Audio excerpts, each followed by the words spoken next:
My name is Jason and this is Just Watches. Okay, today we have a watch lent in by none other than an excellent friend of the channel, Craps and Clocks on Instagram. This is a Seiko enamel dial watch and it's absolutely gorgeous. In fact, I think I prefer it to the Urushi dial Seiko I reviewed previously on the channel. Now, before we get into this review, if you're enjoying the contents of this channel, I invite you to subscribe. And if you like the contents of this individual video, please give it a thumbs up. Thank you so much. For price and availability, this watch is a bit tricky to find, but there are a number of retailers that have them in stock, including Nomen watches for around $1,000. The case is 40.5 millimeters in diameter, 47.5 lug to lug. It's 13 millimeters thick and then has a 20 millimeter lug width opening. Now this is not the stock strap, but on this strap it weighs in at 85 grams. The case on this watch is lovely. We have brushing along the tops that flow along the curving lugs. We have a high polished bevel on the interior of the lugs that give a bit more dimensionality to them without being distracting. The sides of the case are high polish and they belly outward but then cut back in towards the case back. A high polished bezel sits on the top of the mid case. The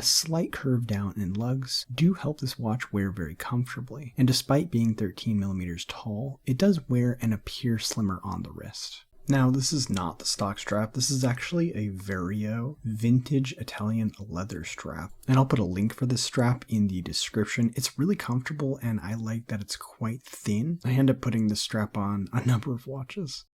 The screw-in exhibition case back helps provide 100 meters of water resistance and allows a nice view of the SARW047 movement. This watch has slightly nicer decoration than a regular SARW015 with deeper gold tone engraving in the rotor. This watch is powered by the SARW047. Now this is a rare movement to see from Seiko and actually beats at 28,800 vibrations per hour, giving the second hand that smoother sweep. You usually don't see 28.8 movements from Seiko unless you get into the L line of their movements. This is a hacking hand winding 28,800 vibration per hour movement with the power reserve of 45 hours and a stated accuracy of plus 25 to minus 15 seconds a day. It also features a quick set date and a power reserve indicator displaying how many hours of power remain. As you can see, this watch is running and keeping good time between -1 and +1 seconds a day with the dial up and -7 to -8 seconds a day with the crown up. The 6.5 millimeter push-pull crown flares out a bit. It is nicely signed with S and has nice knurling. I actually love this crown, both the way it looks on the watch and the way it's wider on the end, which makes it very easy and satisfying to wind and operate the watch with. The double domed sapphire crystal is a touch proud of the bezel and treated with anti-reflective coating. Now this crystal in AR is fine, but I really wish Seiko used some of their magic ultra clear coating on this watch. I know they have it, I've seen it on other watches that I've handled, and I think this would have been a good choice to put it on just because you could really soak in that enamel dial. The dial is an extremely dark blue enamel. It can appear black in certain lights or a rich blue in bright direct light. Starting at the edges of the dial are dashes for the minutes, further divided by smaller dashes. Moving in, we have Roman numerals applied in white. Next, we have a depression where the dial drops in ever so slightly.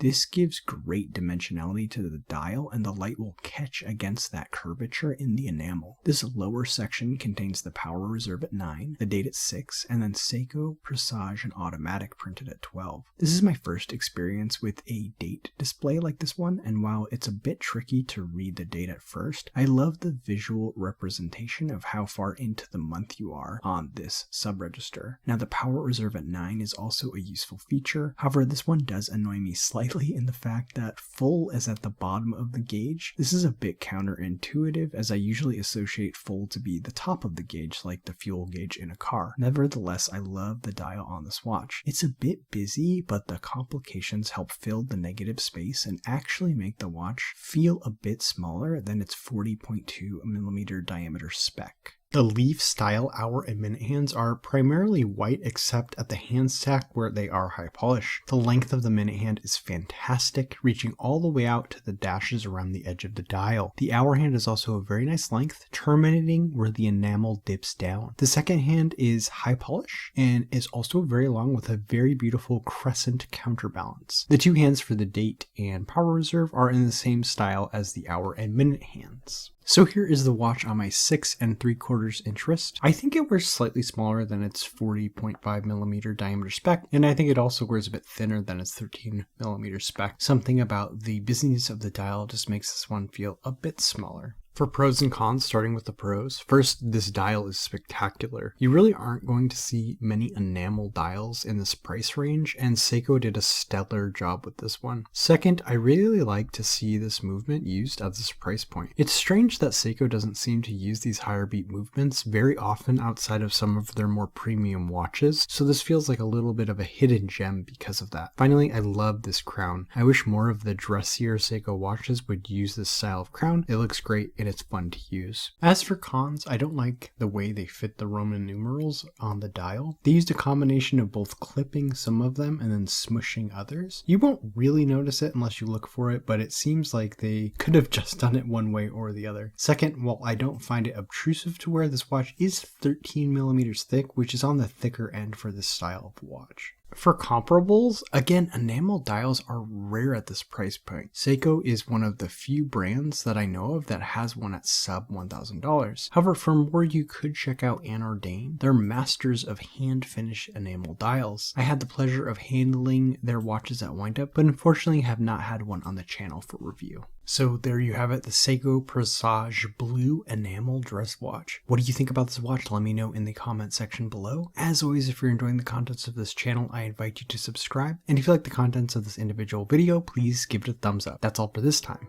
My name is Jason, and you have been watching Just Watches.